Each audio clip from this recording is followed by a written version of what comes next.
আমরা জন্মগ্রহণ করেছি যেদিন আমাদের জন্ম হয়েছে সেদিন থেকে মৃত্যু আমাদের জন্য অনিবার্য, ঠিক কিনা বলুন?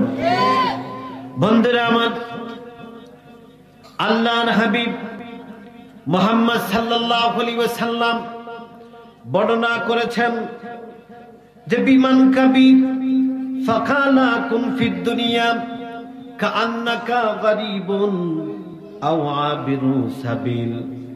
দুনিয়ার জগতের মানুষেরা শুনে রাখো, এই জগতে তোমরা কি করবে? তোমরা দুনিয়াতে বসবাস এমন ভাবে করবে যেন তুমি একজন মুসাফির, পথ অতিক্রমকারী ব্যক্তি, অথবা দুর্বল প্রকৃতির মানুষ, নরম হৃদয়ের মানুষ। চিল্লাইয়া বলি সুবহানাল্লাহ। বন্ধুরা আমার, এই জগতে যে মানুষগুলা নিজেকে মনে করে আমরা মরণশীল, সেই মানুষটার বৈশিষ্ট্য আমার নবী বর্ণনা করেন। সেই মানুষটা এই জগতে যতদিন চলবে, যতদিন বাঁচবে, সে মনে করবে দুনিয়ার জগৎটা তার জন্য ক্ষণস্থায়ী জগৎ, চিরস্থায়ী জগৎ নয়। এই জগৎটা তার জন্য একজন মুসাফিরের জগৎ। বুঝে আসছে কথা? বুঝে আসছে কথা? আজকে এখানে কোনো চিৎকার বা জুড়ে কথা বলা হবে না, যেহেতু একটা নির্ধারিত বিষয়। আমাদের দেশে বর্তমান মানুষের অবস্থা যদি আমরা দেখি, তাহলে মানুষের চলাফেরা, ওঠা বসা, কথাবার্তা, ক্ষমতার অধিকার, নিজের আধিপত্য বিস্তার দেখে মনে হয় মানুষ তাদের আসল পরিচয়, সে যে মরণশীল মানুষ, তার মৃত্যু হবে, সে সব কিছু বলে গেছে, ঠিক কিনা বলেন? আমরা আজকে যদি একজন মানুষ কোন রকম চেয়ারম্যান হয়, তাহলে কলমের খোসায় 2 টন হোক আর 100 টন হোক, সব মেরে খায়। আর ভোটের সময় টাকা দিয়ে জনগণের ভোট কিনে তারা হয়ে যায় ইউনিয়নের পিতা। আছে না নাই? কথা বলেন। ওয়ার্ডের যিনি মেম্বার হন, অধিকাংশ মেম্বার মরণকে ভুলে গিয়ে ক্ষমতার লোভে, এই চারের লোভে নিজেকে একজন ওয়ার্ডের পিতা হিসাবে পরিচয় লাভ করেন, ঠিক কিনা বলুন? একজন নেতা হলে তার কর্মী তাকে আছে না ভাই? আমাদের দেশে যদি আমাকে মাহফিল পরিচালনা কমিটির পক্ষ থেকে বলা হয়েছে আমি রাজনৈতিক বিষয়ে আলোচনা করব না, কিন্তু বন্ধুরা আমার, কথার প্রসঙ্গে কথা এসেছে।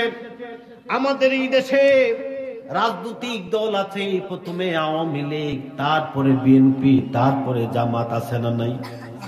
কথা বলেন, আছে না নাই? একজন ইউনিয়নের সভাপতি থাকে, আছে না নাই? সহসভাপতি থাকে আরেকজন মানুষ, সেক্রেটারি থাকে একজন মানুষ, সাধারণ সম্পাদক একজন মানুষ থাকে। প্রত্যেকটা মানুষের একটি দল, একটি গ্রুপ, তার ওই গ্রুপের লোক, অমুক গ্রুপের লোক, তমুক গ্রুপের লোক। আছে না নাই? জোরে বলেন, আছে না নাই? বন্ধুরা আমার, মানুষ নেতার পিছনে এমন ভাবে দৌড়ানি শুরু করছে, মা কি বলে সেই কথা শোনে না, বাবা কি বলে সেই কথা শুনে না, মুরব্বী কি বলে সেই কথা শুনে না, চিৎকার দিয়ে বলে আমার নেতা যা বলেছেন তাই ঠিক। আছে না? না, জবান ছোট, মনে হয় আমাদের গ্রেফতারের ভয় আছে, ঠিক কিনা? কথা বলুন। গ্রেফতার করবে? কেউ গ্রেফতার করতে পারবে না। কমলগঞ্জ যারা শাসন করে, এমপি সাহেব এটি আমার মামা, আর উপজেলা চেয়ারম্যান তো আমার মার মামা, মানে আমার নানা। কেউ আমাকে নিতে পারবে না। আপনাদেরকে আমি ইনশাল্লাহ ছাড়াবো। যদি আসে, আমি আপনাদেরকে পুলিশের হাত থেকে রক্ষা করব। জোরে কথা বলবেন বন্ধুরা আমার। না না না, আল্লাহ নবী বর্ণনা করেন এই জগতে আপনি ওই গ্রুপের লোক, সেই গ্রুপের লোক, আপনার নেতা এই, আপনার বড় ভাই সে, এই পরিচয় দিবেন না, বরং ইবনে ওমর রাদিয়াল্লাহু তাআলা আনহু সুন্দর করে বর্ণনা করেন, আল্লাহর নবী বলেছেন আমাদের পরিচয় হবে ইজা আমসাইতা ফালা তানতাজিরিস সাবা ওয়া ইজা আসবাহতা ফালা তানতাজিরিল মাসা। বন্ধুরা আমার, আমাদের পরিচয় হবে আমরা যখন সন্ধ্যা পাবো মনে করব আল্লাহর হুকুম ছাড়া আগামী দিন সকাল পাবো না। আর ঘুম থেকে যখন উঠবো মনে করব আল্লাহর সাহায্য ছাড়া রাত পাবো কিনা সন্দেহ আছে। সুবহানাল্লাহ বলি। কিন্তু বর্তমান সমাজের অবস্থা ভিন্ন না? কথা বলেন, ভিন্ন না ভাই? কেমনে ভিন্ন আমি বলি। নেতার অনুসারী ভাবে হয়ে এমন ভাবে যুবক হয়েছে, যুবকরা মা যদি বলে বাবা তুই নামাজে যাও, মসজিদে যাও, ইবাদতে যাও, বন্দেগীতে যাও, ওয়াজে যাও, ধর্মীয় কাজে যাও, মাদ্রাসায় যা, ইসলামিক কাজে যা, ঈদগাহে যা, ভালো কাজ কর। সে বলে না মা আমাকে নেতা হতে হবে, আমার নেতা আমাকে ডাক দিয়েছে, তুমি কি বলো সেটা আমি পারি না, আমার নেতার কথা আমাকে রাখতে হবে। যদি মাম নেতার কথায় না যাই তাহলে আমি আগামীতে ইউনিয়নের সভাপতি হতে পারবো না। ঠিক কিনা বলেন? কিন্তু রাসূল কি বলেছেন? সন্ধ্যা আসলে মনে করব আল্লাহর সাহায্য ছাড়া আমরা সকাল পাবো না। ঠিক কিনা বলেন? আর যদি সকাল আমাদের সামনে আসে তাহলে আমরা বিকাল পাবো না। এটা আমাদের পরিচয় না? এটা আমরা মুসলমান, এটা আমাদের পরিচয়। বন্ধুরা আমার, আল্লাহর হাবিব ইরশাদ করেছেন আকসিরু মিন যিকরি হাদি মিল্লাদানি আনিল মাউত। জগতের মানুষেরা দুনিয়ার সুখ স্বার্থ তোমাদের খেল তামাশার জিন্দেগি, তোমাদের ইতি ঘটবে তোমাদের মৃত্যু দ্বারা। আর তোমরা যদি বুদ্ধিমান হও তাহলে বেশি বেশি মরণের কথা স্মরণ করো। আর এই মরণের স্মরণ করা, আল্লাহ রাব্বুল আলামিনের প্রতি মরণের ভয় করা, আল্লাহ যে মরণ আমাকে দিবেন এই মৃত্যুর ভয় যদি কোনো মানুষ করে, এই আমলের দ্বারা মানুষ তার সমস্ত গোটা জিন্দেগি সে গুনাহ থেকে মুক্ত থাকবে। এই মৃত্যুর ভয় ধারা একজন মানুষ এই জগতে একজন আল্লাহর ওলি হতে পারবে। ঠিক কিনা বলি? বন্ধুরা আমার, একজন চোর যদি চুরি করতে যায়, একজন ডাকাত যদি ডাকাতি করতে যায়, একজন মানুষ যদি ব্যাংক লুট করতে যায়, একজন এমপি কলমের কুছায় লক্ষ লক্ষ মিলিয়ন মিলিয়ন টাকা মেরে খায়, আছে না নাই? কথা বলেন, আছে না নাই? একজন চেয়ারম্যান কলমের কুছায়, একজন দুর্নীতি কমিশন যারা আমার দেশে দুর্নীতি রুখবে, দুর্নীতি দমন কমিশনের দ্বারা দায়িত্বে থাকে, কলমের কোথায় lakh lakh million million dollar বাংলাদেশের ব্যাংক থেকে পাচার করে সুইজারল্যান্ডে পাঠায়, আমেরিকায় বাড়ি করে, লন্ডনে বাড়ি করে, মালয়েশিয়ায় বাড়ি করে। ঠিক কিনা? আমরা জনগণ ভোট দিয়ে, জনগণ ইনকাম ট্যাক্স দিয়ে যাদেরকে দায়িত্ব দিয়েছি দুর্নীতি দমন করবে, তারাই আমাদেরকে বেশি শোষণ করে। ঠিক কিনা বলেন?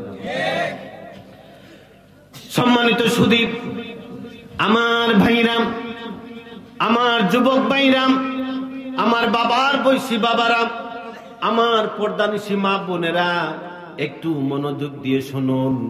এই জগতে যদি একজন পাপিষ্ঠ মানুষ যখন পাপ কাজের জন্য সে আকৃষ্ট হয়, সেই সময়ে যদি একবার চিন্তা করে আমি যে পাপ করব, আমি যে জিনা করব, এই সময় যদি আমার মরণ হয়, আল্লাহ রাব্বুল আলামিনের কাছে আমি কেমনে মুখ দেখামু, এই কথা যদি বলে, আমার বিশ্বাস কোন এই আল্লাহর জমিনে তো তা আমাদের দেশে জীবনেও দর্শন হবে না, ঠিক কিনা ভাই?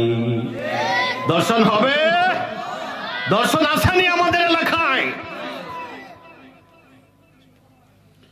বন্ধুরা আমার, বর্তমান আমাদের দেশের পরিস্থিতি, নারী দর্শন আছে না নাই? বিভিন্ন সংস্থা জরিপ করে দেখে মাদ্রাসার ছাত্র এবং যারা নামাজ পড়ে, রোজা রাখে, তাসবিহ তাহলিল করে, দাড়ি রাখে, ইসলামী লেবাস পরিধান করে, তারা কিন্তু দর্শনের সাথে সম্পৃক্ত না। চিল্লাইয়ে বলি সুবহানাল্লাহ। তাইওয়ালা কোটওয়ালা কলবের কোথায়? আমাদের রিজার্ভ ব্যাংক চুরি করনেওয়ালা মানুষ, তারাই দর্শনের মধ্যে চ্যাম্পিয়ন, ঠিক কিনা বলুন? ডাকাতির মধ্যে চ্যাম্পিয়ন, চুরির মধ্যে চ্যাম্পিয়ন। আমরা শীতের দিন আসলে আগে শুনতাম শিং কেটে মানুষ চুরি করত। আপনারা কি শুনেছেন? ছোটবেলা আমারও গড় চুরি হয়েছে, আমি দেখেছি। কাঁচা গড় ছিল, চুরি হয়েছে। আমাদের এলাকায় চুরি হয়নি মামা, এই এলাকায় হয় শিং কেটে। তারা কিন্তু আবার ধরা পড়ে যায়, তারা তো ছোট ছোট শেষরা। এরা কি বলেন তো? শেষরা। আর বড় বড় চুর একবারে অর্থ মন্ত্রণালয় থেকে শুরু করে, পররাষ্ট্র মন্ত্রণালয়, স্বরাষ্ট্র মন্ত্রণালয় থেকে শুরু করে, আমাদের মাথার গাম মাটিতে পড়ে যে উপার্জন করি আমরা টাকা, সেই ইনকাম ট্যাক্স নিয়ে তারা খায়, চুরি করে, ডাকাতি করে। আবার বড় গলায় ভালো ভালো বক্তব্য দেয়, বলে দিনে রাতে 70 থেকে 80 রাকাত তাহাজ্জুদ পড়ি, আমরা ইসলাম বিদ্বেষী নয়। আছে না নাই? বলে দিনেও পড়ে তাহাজ্জুদ। তাহাজ্জুদ কি পড়ে? দিনে পড়ে। তাহাজ্জুদের নামাজ রাতে পড়বো না, দিনে বলেন তো? জুসের ঠেলায় বলে, ফতোয়া দিতে গিয়ে বলে আমি দিনে রাতে 70 থেকে 80 রাকাত তাহাজ্জুদ পড়ি। আসলে নাই, সে তার ক্ষমতাই বুঝে, মরণের কথা ভয় করেনি। ভাই বন্ধুরা আমার, আল্লাহর হাবিব সুন্দর করে বর্ণনা করেছেন, আকসিরু মিন যিকরি হাদি মিল্লাযানি ইয়ানুল মাউত। দুনিয়ার জগতের মানুষেরা শুনে রাখো, এই দুনিয়ার সুখ, তোমার শান্তি, আরাম, খায়েশ ধ্বংসকারী। মৃত্যু তোমাকে গ্রাস করে ফেলবে, মৃত্যু তোমাকে গ্রাস করে ফেলবে। সুতরাং এই মৃত্যুকে তুমি বেশি বেশি স্মরণ করো। মৃত্যুর স্মরণ যত বেশি করবা, আল্লাহর জমিনে গুনাহ থেকে তুমি তত বেশি বাঁচবা। মৃত্যুর স্মরণ মানুষকে গুনাহ থেকে বাঁচায়। বন্ধুরা আমার, আমরা যদি চিন্তা করি, ইসলামী শাসন, ওলামায়ে কেরামরা এই ভারত উপমহাদেশ শাসন করেছেন, ঠিক কিনা বলুন? এই ভারত উপমহাদেশ আল্লাহর ওলিরা শাসন করেছেন, ঠিক কিনা বলুন? আজ থেকে 400 বছর, 200 বছর, 400 বছর আগে জনগণের নেতৃত্ব ছিলেন কে? দাড়িওয়ালা, টুপিওয়ালা মানুষ, আল্লাহওয়ালা মানুষ, ঠিক কিনা বলুন? আর আমরা বর্তমানে দেখি আল্লাহওয়ালা মানুষ মাইকে বক্তব্য দেয়, বলে লাকুম দীনুকুম ওয়ালিয়া দিন। বলে আল্লাহ বলেছেন সদকা দে, সদকা দে, যাকাত দে, যাকাত দে। অর্থ বলে কি? আল্লাহ বলেছেন আমাকে বেশি বেশি সদকা দিতে আর বেশি বেশি যাকাত দিতে। আছে না নাই? নারায়ণগঞ্জের এক ভাই, নাম বলবো না, তিনি বলেন লাকুম দীনুকুম ওয়ালিয়া দিন। আল্লাহ বলেছেন বেশি বেশি গরিব মানুষকে সদকা দে। আল্লাহ কি এই আয়াতে এই কথা বলেছেন, না আমাদের দিনের কথা বলেছেন? কথা বলি না বন্ধুরা। ইল্লা ওয়া হুয়া ইহসিনু যান্না, তারা সব সময় ধারণা করতেন। আল্লাহ রাসূল বলেছেন তোমরা আল্লাহর নেকির প্রতি ধারণা না করে মৃত্যুবরণ করো না। তারা সব সময় ভালো কাজ, নেকির কাজ, সৎ কাজ এবং অশ্লীলতার বিরুদ্ধে তারা রুখে দাঁড়াতেন, ঠিক কিনা বলুন? ন্যায়ের পক্ষে আহ্বান করতেন, অন্যায়ের বিরোধিতা করতেন। কিন্তু আমরা এমন ওলামায়ে কেরাম আছি, মাথায় পাগড়ি, গায়ে আবা, এরপরে কি লম্বা জুব্বা, কিন্তু আমার ওয়াজের মাঠ ঠিক থাকতে হবে। কে কি বললো সেটা আমরা খুঁজি না, আছে না নাই? আমি কি কোথায়, আমাকে কি বলতে হবে সেদিকে খুঁজ দেয় পাই, শুধু নিজের চিন্তা করে, আছে না নাই? আছে না নাই? সারা 2 ঘন্টা 3 ঘন্টা ওয়াজ শুনলেন, শুনে কি পেলেন? 2-1টি হাঁক শিখ আর ওরে বাটফাট, ওরে সিটাক, এই সেই, আছে না নাই? বন্ধুরা আমার, কথার প্রসঙ্গে যেহেতু কথা এসেছে, আল্লাহর ওলি নুরউদ্দিন জঙ্গি রহমতুল্লাহ আলাইহি দেশের বাদশাহ হিসাবে একদিন ঈদের রাত পোহালে ঈদ, আল্লাহর ওলি ভাবলেন আমি দেশের বাদশাহ হিসাবে আমার দেশের জনগণ কে কেমনে আছে, কে দুঃখে আছে, কে কষ্টে আছে, কে খেয়ে আছে না খেয়ে আছে, একটু খবর নেই।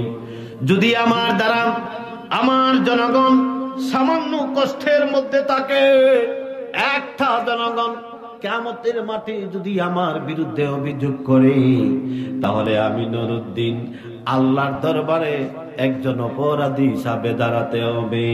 চিল্লাইয়া বলি সুবহানাল্লাহ। আরে ভাইরা আমার, আমার বন্ধুরা, যুবক ভাইরা, এইরকম যদি একটি শাসক, একটা প্রেসিডেন্ট অথবা একজন প্রধানমন্ত্রী আমাদের দেশে থাকতো, খোদার কসম, মানুষ খাক আর নাই খাক, মানুষ সুখে থাকুক আর কষ্টে থাকুক, সব কিছু ছেড়ে দিয়ে আল্লাহর জমিনে সেজদায় পড়ে এই শাসকের জন্য চোখের পানি ছেড়ে দোয়া করতো, ঠিক কিনা? বন্ধুরা আমার, আল্লাহর ওলি নুরউদ্দিন জঙ্গি রহমতুল্লাহ আলাইহি ঈদের রাত ভাবলেন, এশার নামাজ পড়ে তিনি নিজ ঘর থেকে বেরিয়ে পড়লেন। চতুর্দিকে খোঁজাখুঁজি করছেন তার দেশের জনগণ কেমনে আছে, রাত পোহালেই ঈদ, কে সুখে আছে, কে দুঃখে আছে। কিছু রাস্তা যাওয়ার পরে দূর থেকে দেখতে পেলেন চৌরাস্তার সামনে 3 জন সুঠাম দেহের মানুষ বসে আছে। কয়জন? চৌরাস্তা বুঝেন? 4 মুনা, আমরা বলি কি চমুনা, আমরা কি বলি? চৌরাস্তার মুখে 3 জন সুঠাম দেহের মানুষ মাথা গুটিয়ে বসে আছে, গুন গুন করে কি যেন শব্দ করে। আল্লাহর ওলি কাছে গিয়ে সালাম দিলেন, আসসালামু আলাইকুম, আমার ভাইরা আপনারা এখানে কেন বসে আছেন?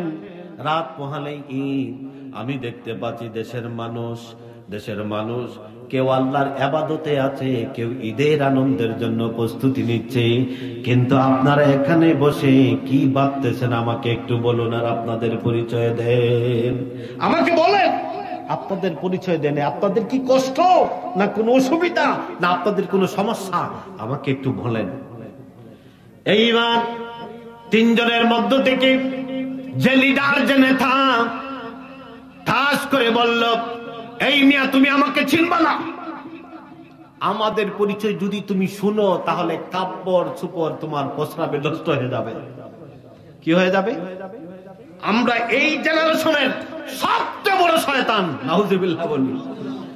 আরে ভাই, আমরা টাকা, আমরা চোর, এই বর্তমান যুগের চ্যাম্পিয়ন, আমাদের নাম শুনলে মানুষ ভয় পায়। আল্লাহর ওলি তাদেরকে বললেন, ভাই আজকে ঈদের রাত চুরি না করলে হয় না? এইবার 3 জনের মধ্য থেকে বন্ধুরা আমার একটা লোক বলে উঠলো, ভাই তোমার পরিচয় কি আগে বলো। আল্লাহর ওলি পরিচয় দিলেন, নুরউদ্দিন জঙ্গি রহমতুল্লাহ আলাইহি। বলেন, ভাই তোমরা এই জেনারেশনের সবচেয়ে বড় টাটকা শয়তানটি, সবচেয়ে বড় চোর, সবচেয়ে বড় ডাকাত, কিন্তু আমি একজন সাধারণ চোর, শেষরা চোর। কি কথা বলি? সাধারণ চোর, শেষরা চোর। শেষরা চোর বুঝেননি? চুরি করে আবার ধরা খায়, চুরি করে আবার ধরা খায়। বন্ধুরা আমার, নুরউদ্দিন জঙ্গি রহমতুল্লাহ আলাইহি চোর না আল্লাহর ওলি? কথা বলেন, চোর না আল্লাহর ওলি? বাদশা না চোর? বাদশা। তিনি বললেন, ভাই ঈদের রাত আজকে চুরি না করলে হয় না, একটা লোক বলল, এই নতুন চোর, ছোট চোর, শোনে না, এই দেশের জনগণ, যেই মানুষগুলা আজকে ঈদের আনন্দে বাড়িতে আনন্দ করছে, রাত পোহালে ঈদের আনন্দ করবে, সব প্রস্তুতি নিয়েছে ভাই। কিন্তু প্রত্যেক মানুষের মতো আমরারও তো পরিবার আছে, বাচ্চা আছে ভাই, আমাদেরও বাচ্চা আছে, আমাদের পরিবার আছে। আমরা গরিব মানুষ, 3-4 সপ্তাহ ধরে কোনো কাম কাজ পাই না। আজকে যদি চুরি না করি, ঘুম থেকে উঠে বাচ্চাদের সামনে আমি মুখ দেখাতে পারবো না, আমরা মুখ দেখাতে পারবো না।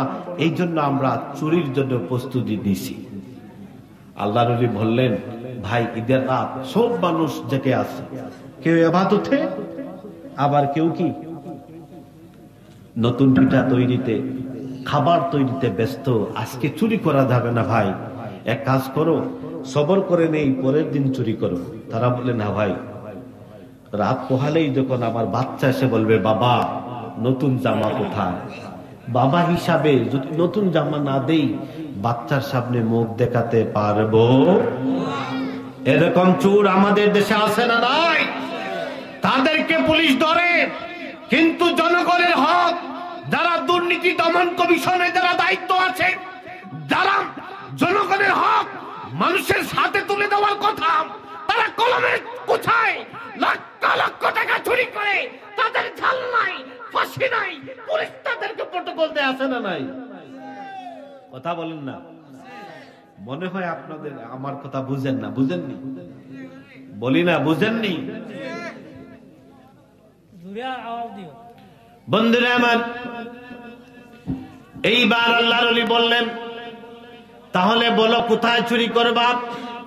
আমার এই অবস্থা, আমারও পরিবার আছে, আমিও গরিব মানুষ, আমিও তোমাদের সাথে যাব ভাই, আমিও আমার বাচ্চাদের সামনে মুখ দেখাতে পারবো না। কথা হাসানা মিশা? মিশা, একথা মিথ্যা কথা। ওলি, আল্লাহর ওলি বাদশা নুরউদ্দিন জঙ্গি চোরদের পরিচয় নির্ধারণ করতেছেন, চোরদের কি পরিচয় দেখতেছেন। তিনি বললেন, ভাই কি করবা? কারো ঘরে ঢোকা যাবে না, আমি অনেক ঘর, অনেক ভারী, লুকিয়ে লুকিয়ে দেখে এসেছি, কেউ ভাই ঘুমে নাই, সবাই হসা, সবাই জেগে আছে, কেউ ঘুমে নাই, বিদায় আজকে চুরি করা যাবে না। আমার কথা বুঝতেছেন আপনারা? ঈদের রাত, ঈদের আগের দিন চুরি করা যাবে বলেও কোন চুরি করতে যাবে?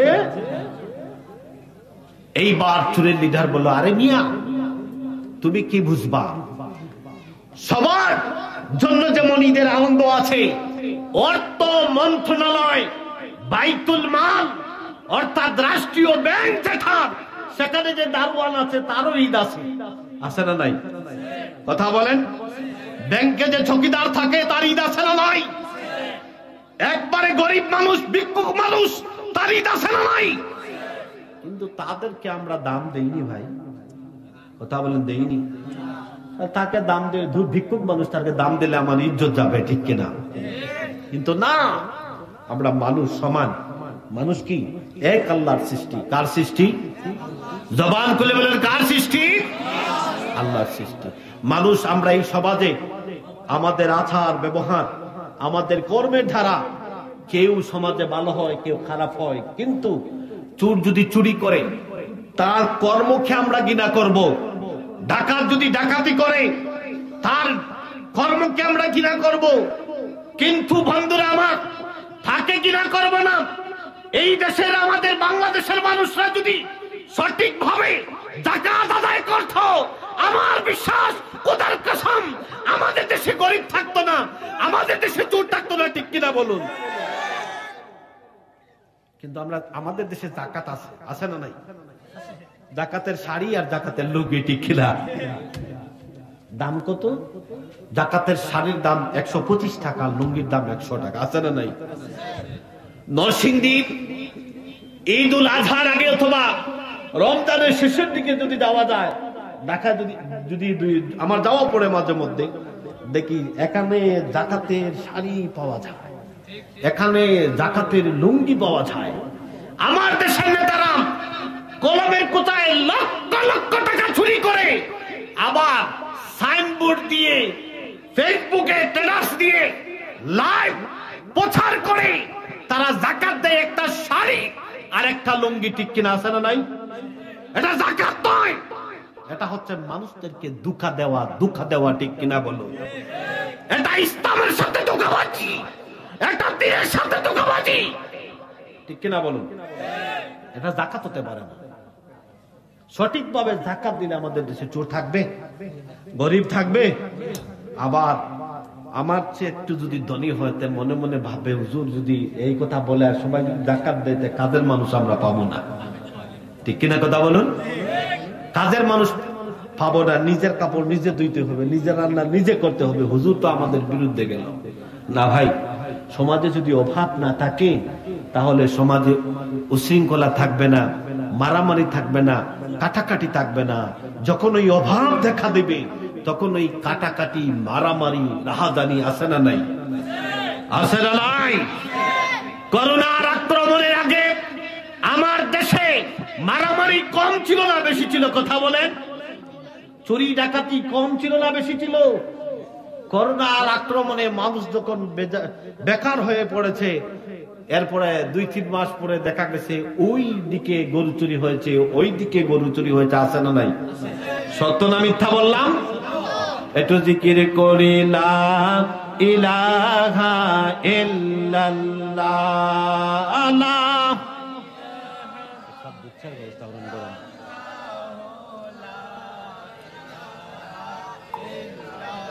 লা লা মোহতারাম হাজিরিন, আমার কথা ছিল আল্লাহর ওলি চোরদেরকে বললেন, ভাই আপনারা যে অর্থ মন্ত্রণ, তারা এই চোরের লিডার বলল যে অর্থ মন্ত্রণালয়ের চকিদার আছে, তারও ঈদ আছে, সেই ঈদের আনন্দের খরচ নিয়ে বাড়িতে যাবে, আর আমরা অর্থ মন্ত্রণালয় চুরি করব। কি চুরি করবে? কথা বলেন। তৎকালীন সময়ে মুসলমানদের শাসন ছিল, অর্থ মন্ত্রণালয়ের নাম ছিল বাইতুল মাল। বাইতুল মাল চুরি করবে। আল্লাহর ওলি নুরউদ্দিন জঙ্গি রহমাতুল্লাহ আলাইহি বললেন, ভাই আপনারা অর্থ মন্ত্রণালয় বাইতুল মাল চুরি করবেন। এই বাইতুল মাল চুরি করতে অভিজ্ঞতার প্রয়োজন। আপনারা চুরি করতে পারবেন, মেনে নিতে পারবো, কিন্তু আপনাদের অভিজ্ঞতা আগে বলেন, তাহলে আমি বুঝবো আপনারা পারবেন। এইবার একজন বলল, আরে ভাই শুনে রাখুন, আমি এমন এক মানুষ, এমন এক চোর, এমন এক ডাকাত, আমার এমন অভিজ্ঞতা, আমি যেই ঘরে চুরি করতে যাই, যেই ঘরে ডাকাতি করতে যাই, যখন দরজার সামনে গিয়ে আমার মুখের সামনে হাত রেখে বাঘের মতো চিৎকার দেই, ঘরের যত মানুষ আছে প্রাণের ভয়ে ঘর ছেড়ে সব পালিয়ে যায়, আর আমি ডাকাতি করি ইচ্ছা মতো। আল্লাহর ওলি বলে, খবর থাকো। আরে বাপ্পারে বাবা, আমার দেশের চোরের অভিজ্ঞতা, এত অভিজ্ঞতা, চুরির অভিজ্ঞতা শুনছেন? দ্বিতীয় নাম্বারে একজন লোক বলল, এই নতুন চোর শোনো, এই যে আমার হাতে চুরি দেখছো, আমার এই চুরির দ্বারা পৃথিবীর জগতে এমন কোন তালা নাই আমার চুরি কাটতে পারে না। আমি যেই ঘরে যাব, যত বড় তালা থাকুক, চুরি ধরা মাত্রই সব তালা কেটে যায়। কি আশ্চর্য কথা! আল্লাহর ওলি মারাত্মক অভিজ্ঞতা আমার জীবনে আমি দেখিনি। আমার দেশের চোর এত অভিজ্ঞতা। এইবার চোরের লিডার বলে, শোনো নতুন চোর, শেষরা চোর, শোনো, আমার এমন অভিজ্ঞতা, অন্ধকারে আমি যাকে দেখি দিনেও তাকে চিনতে পাই। চোর বলতেছে, অন্ধকারে যারে দেখে দিনেও তাকে সে চিনতে পায়। কথা বুঝছেন? এইবার যেই লোকটা বলল বাঘের মতো আওয়াজ দিতে পারে, সেই লোকটা প্রথমে, যেই লোকটা বলো হাতে ছুরি দেখিয়েছে, সেই লোকটা ভাই দ্বিতীয় নম্বরে চোরের লিডার। যেই লোকটা বলছিল যে আমি দিনে দেখলে, আমি রাতে অন্ধকারে যেই মানুষটাকে দেখি দিনে চিনতে পাই, সেই 3 নম্বরে তারা রওনা দিল। আল্লাহর ওলি নুরউদ্দিন জঙ্গি রহমতুল্লাহ আলাইহি বলেন, ভাই আপনারা দাঁড়ান, আমাকে নেন। তারা বলল, না তুমি পারবা না, তুমি পারবা না, তোমাকে আমরা নেব না, নিলে ধরা পড়বো, তুমি নতুন চুর। বাইতুল মাল চুরি করতে সাহস লাগে ভাই, বুকের পাটা লাগে ব্যাংক চুরি করতে। কি লাগে? কথা বলি না, বুকের পাটা লাগে, সাহস লাগে। তুমি নতুন চোর, তুমি পারবা না, তোমার পক্ষে সম্ভব না। তিনি বলেন, বন্ধুরা ভাইরা আমার শোনো, তোমাদের অভিজ্ঞতার চেয়ে আমার অভিজ্ঞতা বেশি। যদি কোনোদিন তোমরা ধরা পড়ো, এই দেশের বাদশার সাথে আমার সুসম্পর্ক, পুলিশ প্রধানের সাথে আমার একটা সম্পর্ক আছে ভাই, সেনাবাহিনী প্রধান যিনি, তার সাথে আমার সম্পর্ক। যদি ধরা পড়ো তাহলে আমি তোমাদেরকে ছোটাতে পারবো। এইবার লিডার বলল, ভাই পাইছি বদুনি, তোমাকে আর আমরা ছাড়বো? পাইছি, এই ধরনের চোর আমরা দরকার। আমরা তো ভাই মাঝে মাঝে ধরা পড়ে যাই, তুমি যদি থাকো তাহলে চুরি আমাদের সুবিধা হবে। কি হবে কথা বলেন? আচ্ছা নুরউদ্দিন জঙ্গি কি চোর না দেশের বাদশা? কথা বলেন। বাদশা বলেন, এত বড় সাহস, আমার দেশের চোর আমাকে নিয়ে আবার যাচ্ছে, দেখি তারা কি করে। চোররা আল্লাহর ওলি নুরউদ্দিন জঙ্গি রহমতুল্লাহ আলাইহিকে পিছনে নিয়ে রওনা দিল। এইবার বাইতুল মালের গেটে গিয়ে যে লোকটা বলেছিল বাঘের মতো আওয়াজ দিতে পারে, বন্ধুরা আমার, সে বাঘের মতো আওয়াজ দিয়েছে। চোররা চোরের আওয়াজের ভয়ে, দারোয়ান প্রাণের ভয়ে আওয়াজ শুনে, বাঘের আওয়াজ শুনে জানের ভয়ে সব কিছু ছেড়ে পালাইছে। পালাইবে না? এখানে যদি বাঘ হয় আপনারা থাকবেন? বাঘ তো দূরের কথা, যদি একটা সাপ আসে তাহলেও থাকবেন না। যদি একটা সাপ দেখা যায় থাকবেন নি ভাই? হ্যাঁ, আরে ভাই এটা তেল চূড়া, তেলা পোকা যদি আসে, আমাদের ছেলেটি ভাষায় তেল চূড়া কি কই আমরা? তেল চূড়া। আর শুদ্ধ ভাষায় কি বলে? তেলা পোকা। মানুষ তেল চূড়া দেখলে বলে ওরে বাবারে, আর আমি যুগ দেখলে ডরাই। কি দেখলে? যুগ দেখলে ডরাই, এইভাবে লড়াই আসলে সমাজে এই যুগ তেলা পোকা, সামান্য পোকা থেকে যদি মানুষ ভয় পায়, তাহলে গজবের ফেরেশতা দেখলে কি হবে ভাই? গজবের ফেরেশতা যদি আমাদেরকে আসে মারতে, কেমন অবস্থা হবে? 12টা না 13টা? কথা বলেন। 12টা বাজবে না 13টা? বুঝেন নাই আমার কথা? 12টার পরে 13টা, 13টার পরে 14টা বাজবে। বন্ধুরা আমার, চোর বাঘের মতো আওয়াজ দিল, দারোয়ান প্রাণের ভয়ে পালিয়ে গেল। এইবার দ্বিতীয় নম্বর যে ব্যক্তি ছুরি দিয়ে তালা কাটে, তালা কেটে গেটের মধ্যে প্রবেশ করলেন, বাইতুল মালে প্রবেশ করলেন। এইবার চোরের সর্দার বলল, ও ছোট চোর, তুমিও তাদের সাথে যাও। কাকে বলতেছে? আল্লাহর ওলিকে, তাদের সাথে যাও, আমি এখানে দাঁড়াবো, দেখি কে আসে কে যায়। দিনে আমাকে চিনতে হবে, কারণ তাকে দেখা মাত্রই আমি লুকাতে হবে। এইবার তিনি গেলেন। যাওয়ার পরে যেই লোকটা বাঘের মতো আওয়াজ দিছে, গিয়েই কি করলো, মাশাআল্লাহ, বাইতুল মাল খুলে দেখে টাকা আর টাকা, পাহাড় পরিমাণ টাকা। এইবার চোর ছোট ছোট নোট দেখে 100 টাকা বা 50 টাকার নোটগুলা দেখে মাত্র 2000 টাকা চুরি করলো। চুরি করার পরে বলল নতুন চোর, অর্থাৎ আল্লাহর ওলিকে বলল যে নতুন চোর আর লাগবে না, 2000 টাকা আমাদের চলবে। আমাদের এক একজনের ভাগ্যে 500 টাকারা চলবে। কত টাকা? কত টাকা? 500 টাকা করে চলবে, এর বেশি চুরি করা যাবে না। বাদশা বললেন, কেন? এখানে তো টাকার অভাব নাই, এক কাজ করি, এই যে বস্তা দেখা যাচ্ছে আমরা ভরি, বস্তায় সব টাকা ভরি, প্রয়োজনে সুইজারল্যান্ডে সুইস ব্যাংকে পাঠাবো, আমেরিকায় বাড়ি করবো, লন্ডনে বাড়ি করবো, কানাডায় বাড়ি কিনবো, মালয়েশিয়া আমরা ভ্রমণ করতে যাব, সিঙ্গাপুরে আমরা পিকনিক করবো। আমার দেশের এমপি যদি এই সুযোগ পায় ভাই, কি অবস্থা হবে বলেন তো? এইবার চোরটা বলে না, এটা সম্ভব হবে না।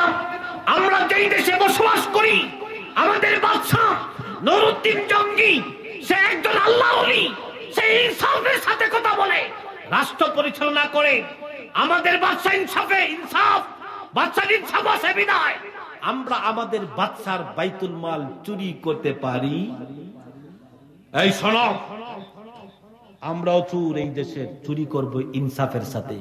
কথা বলেন, চোর চুরি করবে কিভাবে? ইনসাফের সাথে। কার টাকা চুরি করব? জনগণের টাকা। আল্লাহর ওলি দরুদি জঙ্গি, নতুন চোর পরিচয়ে যিনি আছেন সাথে, তাদের সাথে তিনি বললেন, ভাই তাহলে চুরি করতে আসেন কেন? বলে, যেই টাকা চুরি করতে চলবে, এই টাকার জন্য বাদশা আমাদেরকে শাস্তি দিবে না, আমরা ইনসাফের সাথে চুরি করব, জনগণের হক মেরে খাবো না। তাহলে ঠিক আছে। বাদশা মনে মনে ভাবে, আহারে আমার দেশের চোর টাকা তো ইনসাফ ছিল, সুবহানাল্লাহ বলেন। এবার বলে, ভাই আপনারা সারা জীবন চুরি করবেন? বাদশা বললেন, আমি কাজ করি, এক দুইটা বান্ডিল আমি একটু নিয়ে নেই, তাহলে আমি তো ছোট চোর, নতুন, আর কোনোদিন চুরি করা লাগবে না। এইবার চোরের লিডার বলল, খবরদার, হাত কেটে ফেলবো, কার টাকা চুরি করবো আমি? হাত কেটে ফেলবো, জনগণের টাকা। তোমার চোখে ভাজে না? নুরউদ্দিন জঙ্গি, আমাদের দেশের বাদশা অনেক কষ্ট করে জনগণের টাকা রিজার্ভ করেছে, এই টাকা চুরি করা যাবে? আল্লাহর ওলি বলে, চোরটার দিকে আমার দেশে চোর ডাকাত সব। মাশাআল্লাহ, তিনি খুশি হয়ে গেলেন। কি হয়ে গেলেন? কথা বলেন না, খুশি হয়ে গেলেন। এইবার চুরি করা শেষ। ফজরের নামাজের পরে চতুর্দিকে প্রচার হয়ে গেল, বাইতুল মাল চুরি হয়ে গেছে। খবরদার, আল্লাহর ওলি নুরউদ্দিন জঙ্গি রহমতুল্লাহ আলাইহিকে অর্থমন্ত্রী বললেন, স্যার সর্বনাশ হয়ে গেছে, প্রেসিডেন্ট মহোদয়, আমাদের বাইতুল মাল চুরি হয়ে গেছে। বাদশা জানে কি জানে না? প্রেসিডেন্ট জানে কি জানে না? কথা বলেন, জানেন তো? তিনি বলে, রাখো, আগে ঈদের নামাজ হবে, জামাত পড়াবো, তারপরে চুরির বিচার হবে। আগে কি করব? আগের দেশের প্রেসিডেন্ট ঈদের জামাত পড়াতেন। কি ঈদের জামাত পড়াতেন? যিনি প্রেসিডেন্ট, সমাজে যিনি বিচার করেন, বিচারি, সে মসজিদে ইমামতি করত। কিন্তু আমাদের সমাজে ভিন্ন। কথা বলেন, মসজিদের ইমাম সাহেব যদি বিচারে বসে, তাহলে আমরা বলবো, আরে ভাই আপনি কি বুঝেন? মোল্লা মানুষ 10 টাকা লিল্লা খায়, আপনি আবার কি বুঝেন? আছে না নাই? কথা বলেন, আছে। বন্ধুরা আমার, ঈদের জামাত শেষ হয়ে গেল। এইবার রাষ্ট্রীয়ভাবে ঘোষণা আসলো, বাইতুল মাল কে চুরি করেছে? নুরউদ্দিন জঙ্গি রহমতুল্লাহ আলাইহি। বাইতুল মাল গিয়ে দারোয়ানকে বললেন, দারোয়ান, আমার বাইতুল মালে যত টাকা আছে কোন দেখো তো, দেখি কত টাকা চুরি হয়েছে।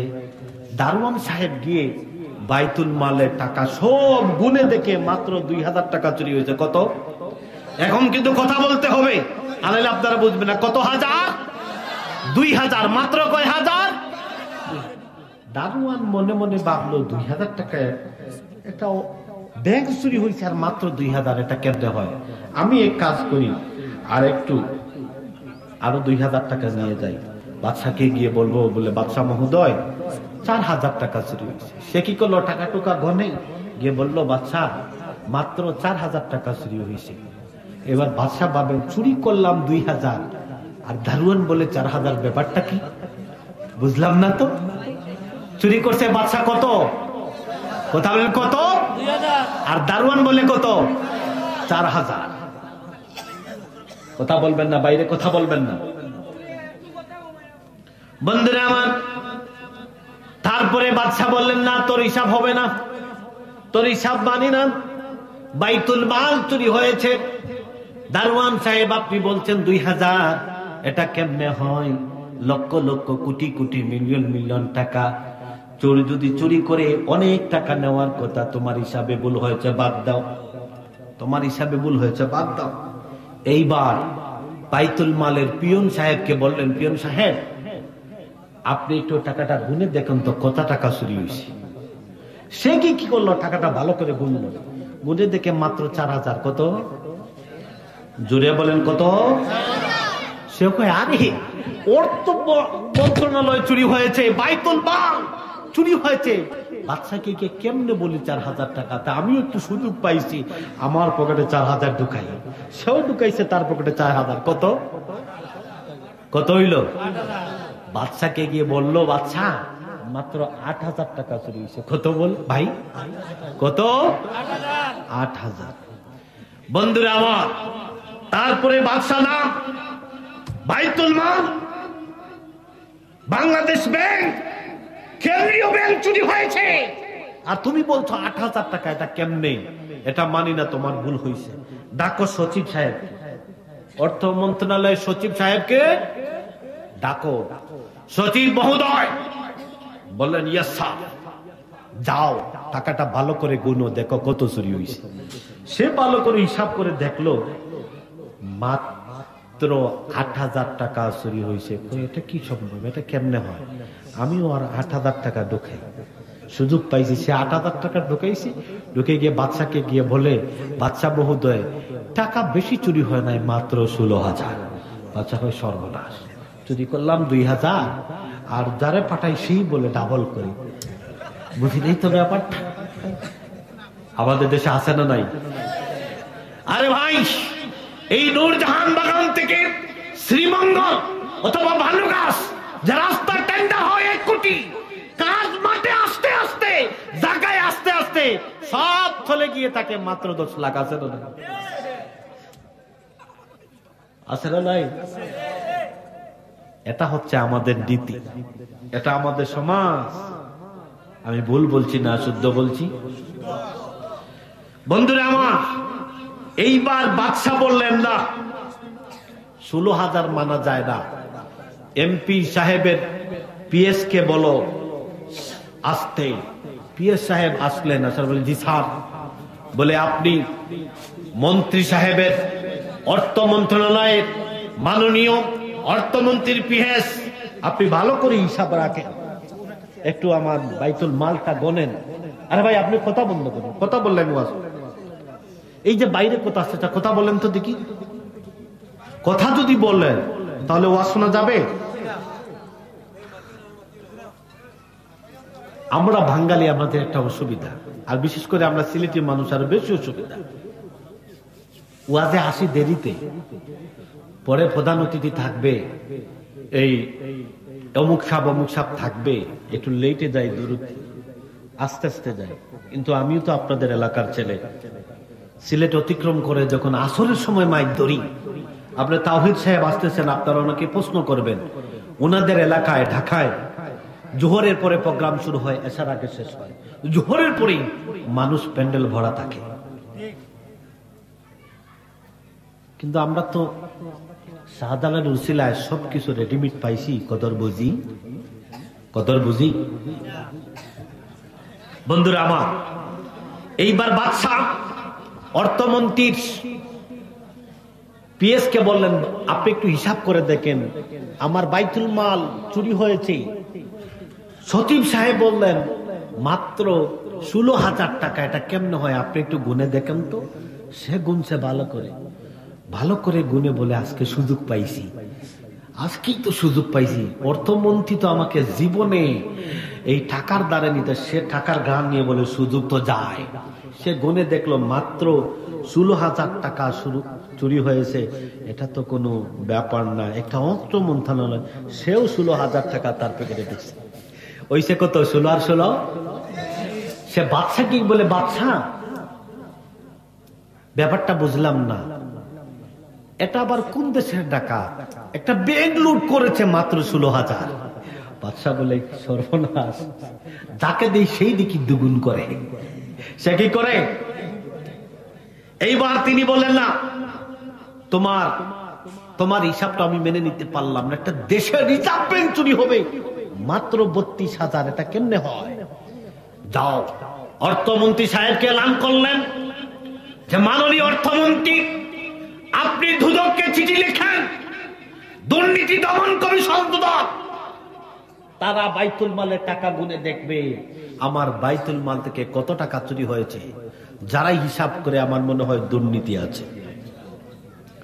এইবার দুর্নীতি দমন কমিশন সবাই আসলো, আসার পরে হিসাব করলো, তারা গুনে দেখে মাত্র 32,000 চুরি হয়েছে। কত? একটা রিজার্ভ ব্যাংক চুরিছে মাত্র 32,000 টাকা। এটা কি কোনো বিষয় হইলো? আমরা এক কাজ করি, কয়েকজন তো আইসি, আমরা 32,000 ঢুকাই। তারা 32,000 ঢুকালো। ঢুকানোর পরে বাদশাকে গিয়ে বলে, বাদশা চুরি হইছে কি? এটা তেমন না, মাত্র 64,000। কত? বাদশা হয় সর্বনাশ। এইবার অর্থমন্ত্রীকে পরীক্ষা করে দেখি আমার অর্থমন্ত্রীটা চোর কিনা। অর্থমন্ত্রীটাও কেমন চোর দেখি। এইবার তিনি বাদশা বললেন, না আমি তোমাদের হিসাব মানি না, মাননীয় অর্থমন্ত্রী আপনি নিজে যান, রিজার্ভ ব্যাংকটা দেখেন কেমন অবস্থা, গুনে দেখেন, এদের হিসাব আমার পছন্দ হয় নাই। অর্থমন্ত্রী যায়, আর সারা জীবন বাজেট, শুধু বাজেটই পেশ করছে, এখন টাকার গ্রাম শুনে আর টাকা গনতে গনতে দেখে মাত্র 64,000 চুরি হয়েছে। কত? এটা কি কোনো টাকা হইল? এটা কোনো টাকা? আমিও 64,000 ঢুকাই। 64,000 ঢোকানোর পরে বাদশার কাছে গিয়ে বললো, বাদশা চুরি সঠিক হয়েছে। চুরি কি হয়েছে? তবে টাকা বেশি না, টাকা মাত্র 1,28,000। কত? মাত্র 1,28,000। বাদশা বললে, সর্বনাশ, এরপরে যদি স্বরাষ্ট্রমন্ত্রী পররাষ্ট্রমন্ত্রী দেই তাহলে ব্যাংক লুট করে খাবে। বাদশা অর্থমন্ত্রীকে বললেন, অর্থমন্ত্রী মহোদয় রাষ্ট্রীয়ভাবে ঘোষণা দেন, বিচার হবে সন্ধ্যার আগেই। এই দেশে কোথায় চোর আছে আপনি স্বরাষ্ট্রমন্ত্রীকে ফোন দেই বলেন যে রাষ্ট্রীয়ভাবে এলান করে দেন, চোর যেখানে আছে চোর ধরে নিয়ে আসেন, বিচার হবে আসরের নামাজের পরে মসজিদের মাঠে। সুবহানাল্লাহ বলি। কোথায় কোথায় বিচার হবে? কিন্তু বন্ধুরা আমার, আমাদের দেশে বিচার হয় কোর্টে 500 টাকা 1,000 টাকার বিনিময়ে মিথ্যা সাক্ষী দেয়। আসে না নাই? আসে না নাই? কিন্তু ইসলামী শাসন আমলে বিচার হতো কোথায়? মসজিদের মাঠে। সাক্ষী যখন মসজিদের মাঠে যেত, গিয়ে বলতো, আল্লাহ আমি তোমার ঘরে এসেছি, আমি জীবনে মিথ্যা কথা বলবো না। ওই লোকটা ওই মানুষকে খুন করেছে, সত্য সাক্ষী দিত। কিন্তু এখন টাকার বিনিময়ে সাক্ষী কিনা যায়। খুন, হত্যা, গুম করার পরে মামলা হয় ঠিক, কিন্তু রায় হয় না। মিথ্যা সাক্ষীর কারণে আমাদের আদালতে মানুষের হয়রানি, মানুষের নিপীড়ন, নির্যাতন বাড়ছে কিনা বলেন? কেউ ন্যায় বিচার পায়নি ভাই। কিন্তু লেখা আছে, সদা সত্য কথা বলিব, আছে না নাই? কখনো মিথ্যা কথা বলিব না। কোর্টে যখন সাক্ষী দেওয়া হয়, আছে না? কাঠগড়ে আছে না? আর কি বল, আরো কি জন্য বলে, আমি তো জীবনে যাই নাই, বলতেও পারি না, শুনেছি। এরপরে আমাদের থানায় লেখা আছে, সেবাই পুলিশের ধর্ম। কি আছে? গেলেই বলে আগে হাত মিলান, এটা আমাদের কর্ম। কোন দিকে? টেবুলের নিচে, এই দিক দিয়ে। সিসি ক্যামেরা দেখ, আছে না নাই? জোরে বলেন। একটা মানুষ, একটা মানুষ, গরিব মানুষ কষ্ট করে একটা মেয়েকে বড় করেছে। এলাকার ক্ষমতাশালী মানুষ চুরি ডাকাতি রাহাজানি করতে করতে শয়তানের দোকায় পড়ে মেয়েটির প্রতি লোভ এনে রেপ করেছে, নির্যাতন করেছে, দর্শন করেছে। কিন্তু সুধী সমাজ তার টাকার পিছে বিক্রি হয়ে থানায়, কোর্টে, আদালতে গিয়ে বলে, আমার এই ভাই, তিনি একজন সৎ মানুষ, তার চরিত্র ফুলের যা পবিত্র। খোদার কসম করে বলি, মাননীয় আদালত, তিনি দর্শন নয়, তিনি দর্শন করতে পারেন না, তিনি জনসেবক এবং নরম দিলের মানুষ, অত্যন্ত ভালো মানুষ। আছে না নাই? জোরে বলেন, আছে না নাই? বন্ধুরা আমার, কথা ছিল নুরুদ্দিন জঙ্গি বিচার কাজ পরিচালনা করা শুরু করলেন। চোর 3 জনকে স্বরাষ্ট্র মন্ত্রণালয় যখন অর্ডার হয়েছে আজকে আসরের আগেই বাদশার হুকুম চোর ধরে মসজিদের মাঠে হাজির করতে হবে। আমাদের প্রেসিডেন্ট যদি বলে যে কমলগঞ্জের যে কোনো এক গ্রামের ওই গ্রামে একটা চোর আছে, 2 ঘন্টার ভিতরে তাকে অ্যারেস্ট করো, পুলিশ চাইলে পারে না? পারে না বলেন? কিন্তু আমরা দেখি আমাদের দেশে ইনসাফ নাই, আজকে উঠে গেছে ভাই, সত্যতা নাই, আজকে আছে মিথ্যার বাজার। এই জন্য ঢাকা কে পুলিশ বসে থাকে, কোনের আসামি ইচ্ছা মতো সে তার শ্বশুর বাড়ি, নানার বাড়ি, মামার বাড়ি, দাদার বাড়ি, বাজার হাট সবকিছু স্বাধীনভাবে চলাফেরা করে, পুলিশের সাথে চা খায়, আড্ডা দেয়, পুলিশ তাকে দেখে না। আছে না নাই? অসহায় মানুষকে বলে যদি আসামি এখানে বসে আছে, বলে কি বলো মিয়া, আসামি তো আমরা খুঁজেই পাই না। আছে না নাই? আল্লাহর ওলি ঘোষণা দিলেন, স্বরাষ্ট্র মন্ত্রণালয়কে অর্থমন্ত্রী বললেন বাদশার হুকুম আসরের আগেই চোর যারা এই দেশে যারা চুরি করেছে তাদেরকে আনতে হবে।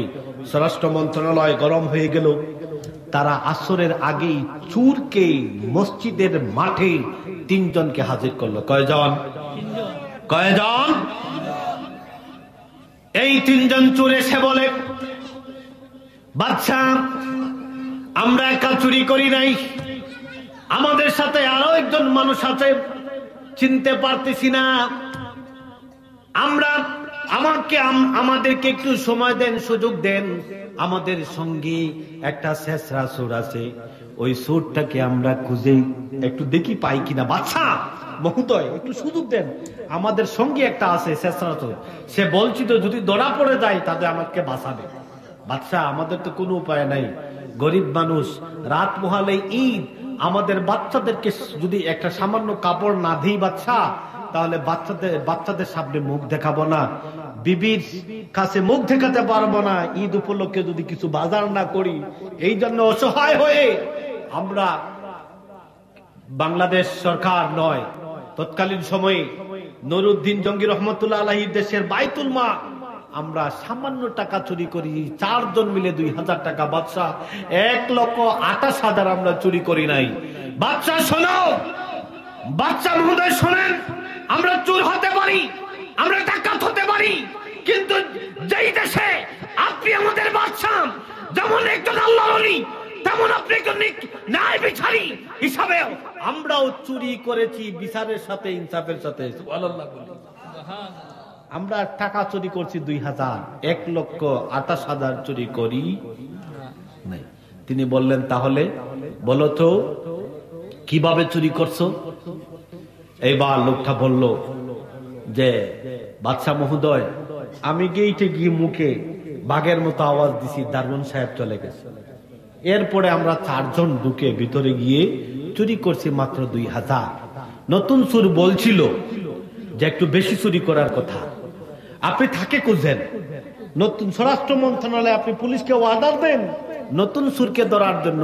ওই চোর যদি ধরতে পারেন তাহলে যত অবশিষ্ট যত টাকা চুরি হয়েছে সব টাকা আপনি পাবেন, আনাইলে আপনার পক্ষে সম্ভব না। বাদশা আমরা স্বীকার করলাম। এই চোরের লিডার বলে বাদশা আমার তো অভিজ্ঞতা, রাতে যাকে দেখি দিনে তাকে চিনি। আপনি মাফলার পিছিয়ে মুখ দেখেছেন, কিন্তু মাফলারের ফাঁকে অর্থাৎ মুখোশের ফাঁকে আপনাকে আমি চিনে ফেলেছি, আপনিও তো আমাদের সাথে চুরি করেছেন। এখন বাসান যেই দেশের বাদশা চোর, আর আমার সঙ্গী যেই দেশের বাদশা নতুন চোর, আপনি তো বলেছিলেন ধরা পড়লে বাঁচাবেন, আপনি তো বিচারি, আপনিও বাঁচান। সুবহানাল্লাহ বলি। এইবার বাদশা বললেন অর্থমন্ত্রী শেষ, দুদক শেষ, পিএস শেষ, দারোয়ান শেষ, সবাইকে বললেন চুরি হয়েছে 2000।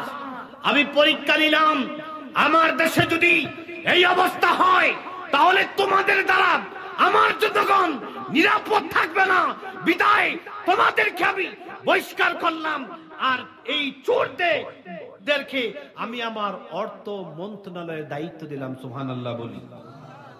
ছোট ছোট চোর যদি ধরা পড়ে ভাই, তাদেরকে যদি আমরা একটু বেশি করে সাহায্য করি, আর চুরি করবে? কথা বলেন, চুরি করবে? কিন্তু তাদেরকে আমরাও জনগণ সুযোগ পাই যদি একটু গোয়া চুরি করে, আসে না? সুপারির সিজন গেছে, আসে না? কথা বলি না, সুপারির সিজন গেছে ভাই।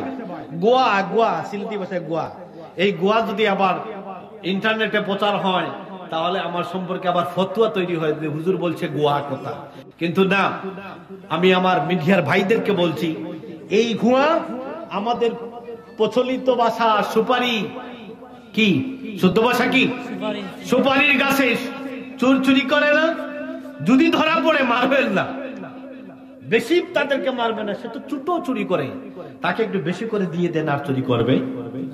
তাকে একটা কাজ দেন, চাকরি দেন, তাকে সবাই মিলে চাঁদা কালেকশন করে ছোট একটা ব্যবসার ব্যবস্থা করে দেন, দেখবেন আর চুরি করবে। বন্ধুরা আমার, আমাদের দেশ চোরের বাজার হয়ে গেছে।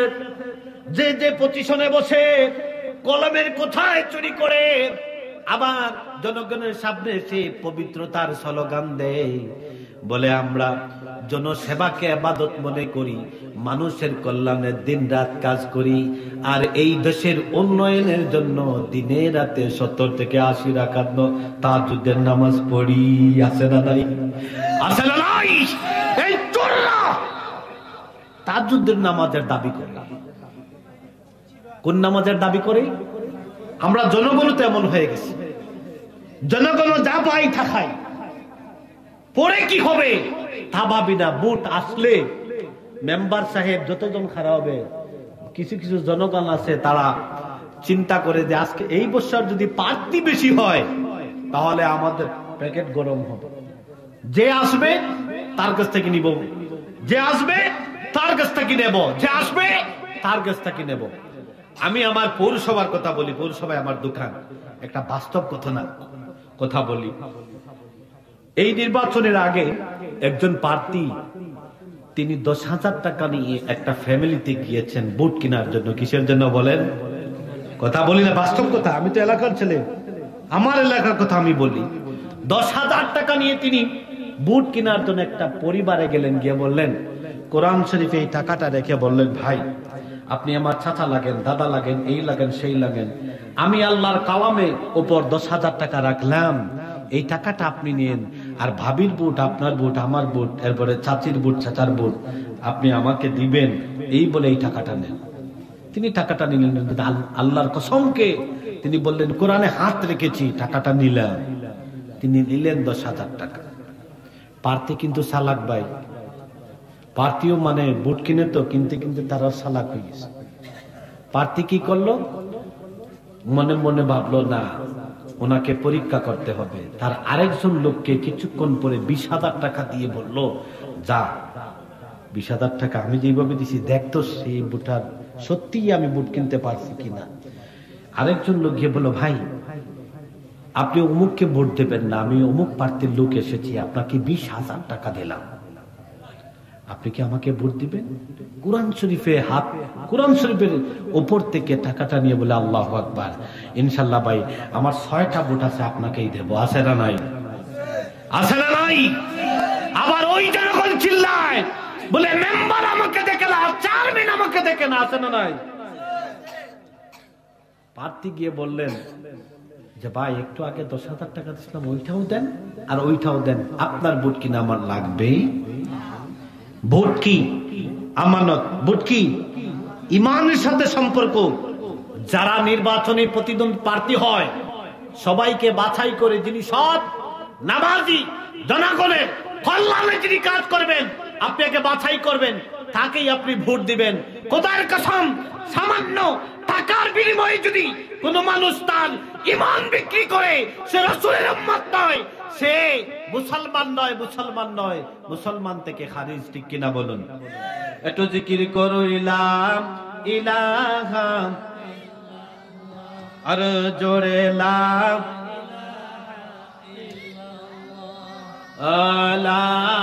ইলাহা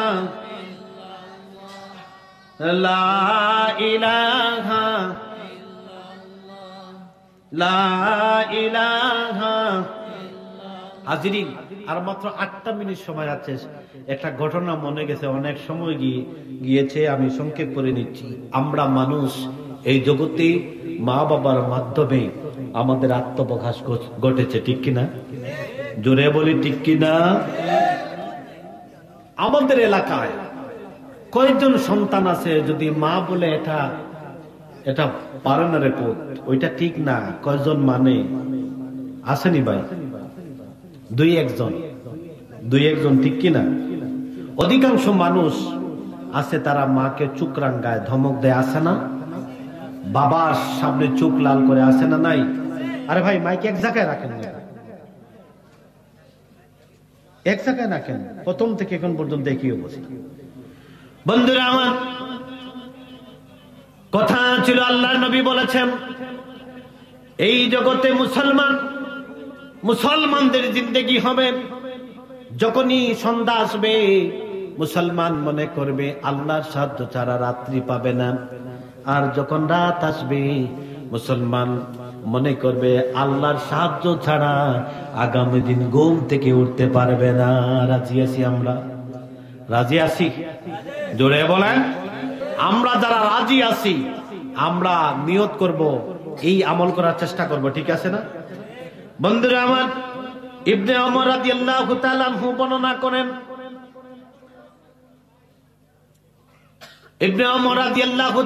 বর্ণনা করেন, এই জগতের মানুষের জিন্দেগি হওয়া উচিত, এমন ভাবে জিন্দেগি হওয়া উচিত মানুষ যেন তাকে একজন মুসাফির বলে, একজন সাধারণ মানুষ মনে করে। মানুষ যদি একজন মানুষ সাধারণ মনে করে, তাহলে এই ক্ষণস্থায়ী জিন্দেগি তার জন্য আখিরাতের ফল এবং সামান জোগাড়ের জিন্দেগি হবে। বন্ধুরা আমার, আল্লাহর হাবিব বর্ণনা করেন, ওয়াখুয মিন সিহাতিকা লিমারাদিকা ওয়া মিন হায়াতিকা লিমাউতিকা। জগতের মানুষ শোনো, তোমার সুস্থ থাকতে, তুমি সুস্থতা কি তোমার কল্যাণে, তুমি অসুস্থ হওয়ার আগে সুযোগ গ্রহণ করো সুস্থতার, তোমার কল্যাণের জন্য। আর তোমার জীবনকে মরণের আগে তোমার কল্যাণে কাজে লাগাও। অর্থাৎ সুস্থ থাকতে তোমার সুস্থতার জীবনকে তুমি উপভোগ করো আল্লাহর কাজে, অসুস্থ হওয়ার আগে। আর মরণের আগে তোমার হায়াতের জিন্দেগিকে তুমি নামাজ, রোজা, ইবাদত, বন্দেগীতে কাজে লাগাও। এই কাজে লাগানো যদি লাগাতে পারেন, তাহলে আল্লাহর পক্ষ থেকে এই তোমার মৃত্যু হবে তোহফা, মানে হাদিয়া। আল্লাহ নবী বলেছেন হাদিয়া, উপহার। মুমিনদের জন্য মউত কি? উপহার, আল্লাহর পক্ষ থেকে উপহার। আর এই উপহারটা হলো একজন ভালোবাসার মানুষকে যে প্রেজেন্ট উপহার দেয়, ভালো জিনিস দেয় না খারাপ দেয়? কথা বলেন। বন্ধুরা আমার, এই হাদিসে এসেছে সুস্থতা উপভোগ করো আল্লাহর ইবাদতে অসুস্থ হওয়ার আগে। বন্ধুরা আমার, এই সুস্থতা বলতে যুবক মানুষ, আমাদের সমাজে দেখি বাচ্চা মানুষ কিডনি বিকল হয়ে গেছে, স্ট্রোক করেছে, কথা বলতে পারে না।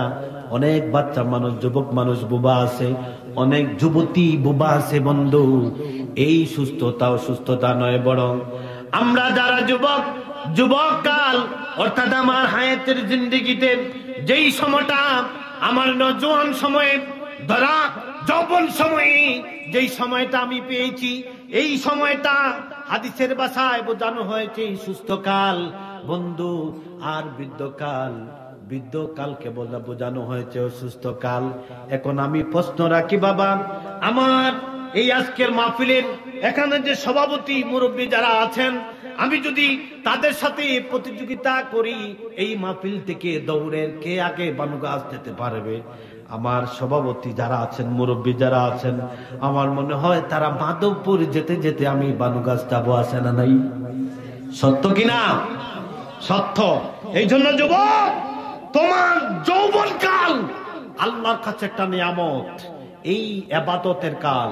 আমি আপনাকে, যেহেতু সময় অনেক লম্বা আলোচনা, আসলে একদিকে অন্যদিকে গিয়েছে, এর জন্য বোঝানো যাচ্ছে না। যদি সুযোগ হয় আগামীতে এই বিষয়ে গুরুত্বপূর্ণ আলোচনা করব, যে আমরা যে যুবক, আমাদের যৌবন কালটা এত নিয়ামত, একজন যুবক যুবতী যদি এশার নামাজ পড়ে ওযু করে আল্লাহর জিকিরের মাধ্যমে যদি ঘুমাতে যায়, আমার এই সভাপতি সাহেব সারা রাত জাগ্রত থেকে কোরআন হাদিস তিলাওয়াত করে রুকু সাজদা দিয়ে আল্লাহর জিকির করে যত সওয়াব অর্জন করবেন, একজন যুবক যুবতী এশার নামাজ পড়ে ওযুর সাথে যদি ঘুমায় আল্লাহর সন্তুষ্টি অর্জনের জন্য, আবার ফজরের আগে ঘুম থেকে উঠে যদি ফজরের নামাজ ধরতে পারে, বৃদ্ধ মানুষের সারা রাতের ইবাদত যৌবনকালের একটা ইসলামী ঘুমের সমান। সুবহানাল্লাহ।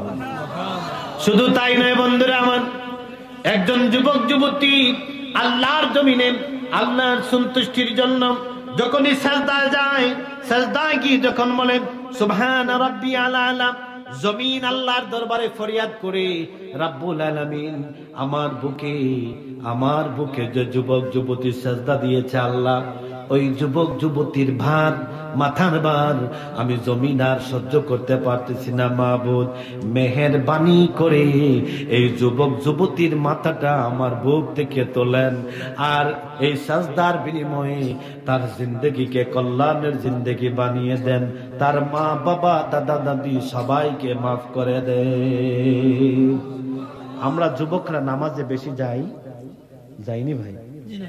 আমরা ইসলাম পরিপন্থী। যুবতীকে যদি, যুবক বোনকে যদি বলেন বড় ভাই হিসাবে, বলে বোন আপনি আজকে একটু, এই আমার বোন এটা পারে না, এই যে কি কৃষ্ণ, এরপরে আরো কি এই যে ড্রেস বার হয়েছে না ঈদের সময়, ভাড়া না এক একটা কি বলেন না আপনারা, আমি তো বলি পাকি থাকি ডাল আছে না, পাকি আর কি কিরণ মালা আছে না ড্রেস, বলে বোন এই ড্রেসগুলা যদি পড়ো তাহলে আল্লাহর নবী বেজার হবে, আল্লাহ আপনাকে জাহান্নামী বানাবেন। আমার বোন, আমি তোমার ভাই, অনুরোধ করি বোন তোর হাতে ধরি এই ড্রেসটা পরিস। সে বলবে ভাই আমি দাদি হইছি, আমি মাত্র জোয়ান হইছি, এখন যদি না পড়ি বড় হইলে পড়মু।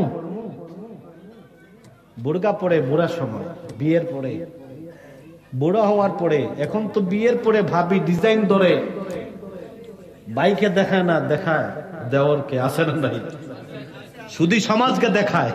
সব আমরা উল্টা। কি আমার বাসায় বলি উফতা, আমরা কি উফতা, সব আমরা উফতা। ইসলামের যত কাজ আছে সব আমরা উল্টাটা বুঝি। বন্ধুরা আমার, আমরা যুবক যারা এখন আমরা নামাজ পড়ি না, মানে এটা লাগবে না, একটু বড় হলে পড়বো। হাজিরিন, আমার সময় শেষ।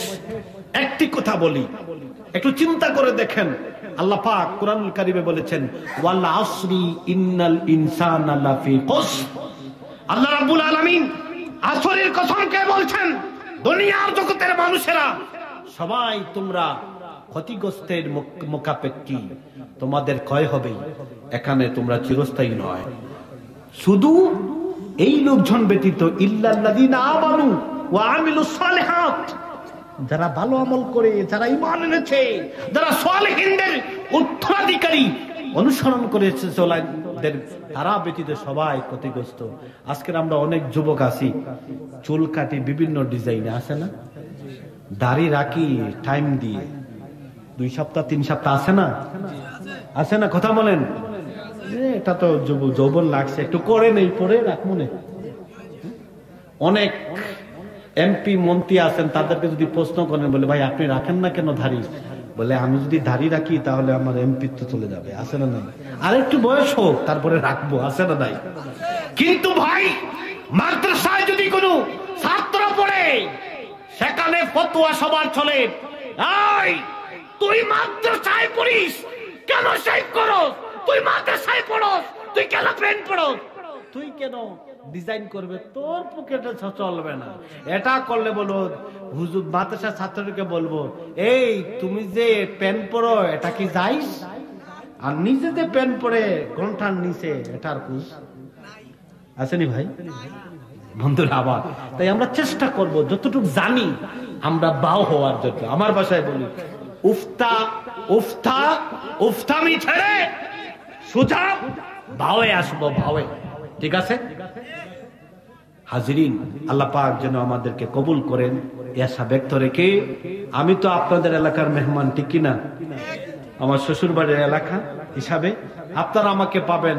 ঢাকা থেকে আমার হযরত এসেছেন, ওনার আলোচনা শুনবেন। যারা বাইরে আছেন এক্ষুনি মোনাজাত হবে।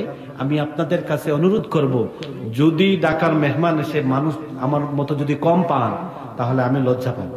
আমি কি লজ্জা পাবো? কারণ আপনাদের আমাদের এই মেহমান আমার মাধ্যমে এসেছেন, যদি মানুষ কম হয় আমি লজ্জা পাবো। তাই আমার দিকে আপনাদের মেহমান হিসাবে আমার দিকে লক্ষ্য করে বাইরে যারা আছেন অনুরোধ করবো আপনারা ভিতরে বসে যান, একটু ইস্তিগফার শরীফ পড়েন। আস্তাগফিরুল্লাহ ইন্নাল্লাহা গফুরুর রহিম, আস্তাগফিরুল্লাহ রাব্বি মিন কুল্লি যামবিন ওয়া আতুবু ইলাইহি, লা হাওলা ওয়ালা কুওয়াতা ইল্লা বিল্লাহিল আলিয়্যিল আযীম, লা ইলাহা ইল্লাল্লাহু মুহাম্মাদুর রাসূলুল্লাহ সাল্লাল্লাহু আলাইহি ওয়াসাল্লাম। আল্লাহুম্মা আমিন।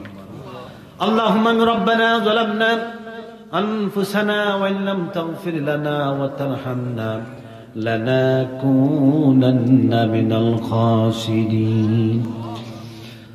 আল্লাহুম্মা ইগফির লি ওয়া লিওয়ালিদাইয়া রাব্বিরহামহুমা কামা রাব্বায়ানি সগীরা। আয় আল্লাহ রাব্বুল আলামিন, গভীর রাত মাদারচরা ইসলামী যুব সংঘের উদ্যোগে আজকে জামে মসজিদ মাঠে কোরআন এবং হাদিস থেকে যতটুকু আলোচনা করলাম, আয় আল্লাহ রাব্বুল আলামিন, আমার বিবেক বলছে অসংখ্য গণিত ভুল হয়েছে। আল্লাহ রাব্বুল আলামিন, যতটুকু ভুল হয়েছে আপনার মায়ার বান্দাদের শ্রবণ শক্তি থেকে মুছে ফেলুন, আর সমস্ত ভুল থেকে আমাকে মাফ করে দেন। আর যত সহি শুদ্ধ হাদিয়াটুকুন আপনার দরবারে কবুল হয়েছে, লক্ষ কোটি গুণ বৃদ্ধি করে ওই সোনার টুকরা জমিনে মদিনাতুল মুনাওয়ারায় আমরা যারা হাত বাড়াইলাম, আল্লাহ পর্দার আড়াল থেকে আল্লাহ আমার যত মা বোনরা হাত বাড়িয়েছেন প্রত্যেকের মা বাবার পরিচয় দিয়ে দে মদিনা তৈবায় আপনার হাবিব রাহমাতুল লিল আলামিনের কদম মোবারকে পৌঁছে দিন।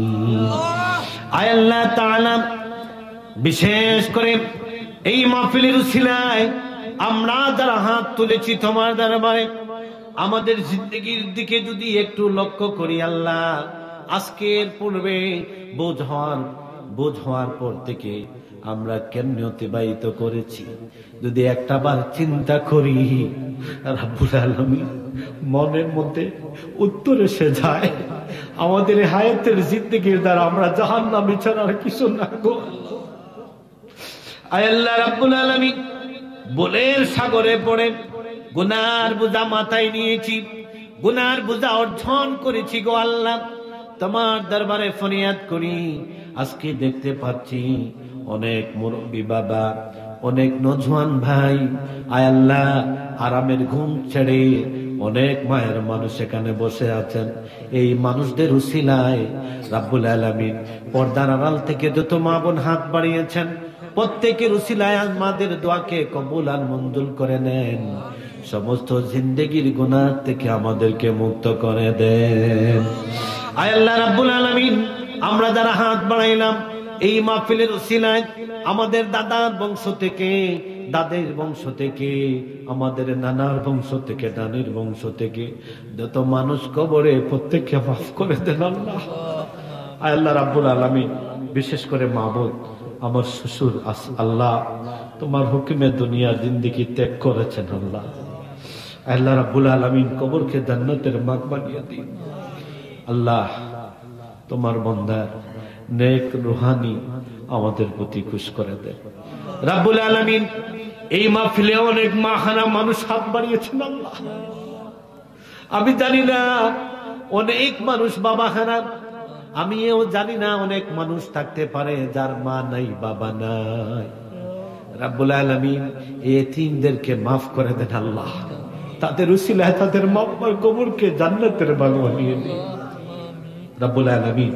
আমার মতো যাদের মা বাবা হায়াতে বাকি, হায়াতে বরকত দিন আল্লাহ। আমার বাবার হার্টে ব্লক ধরা পড়েছে রাব্বুল আলামিন, তোমার কুদরত চিকিৎসা দ্বারা আল্লাহ হার্টের সমস্ত সমস্যাকে সমাধান করে দিন।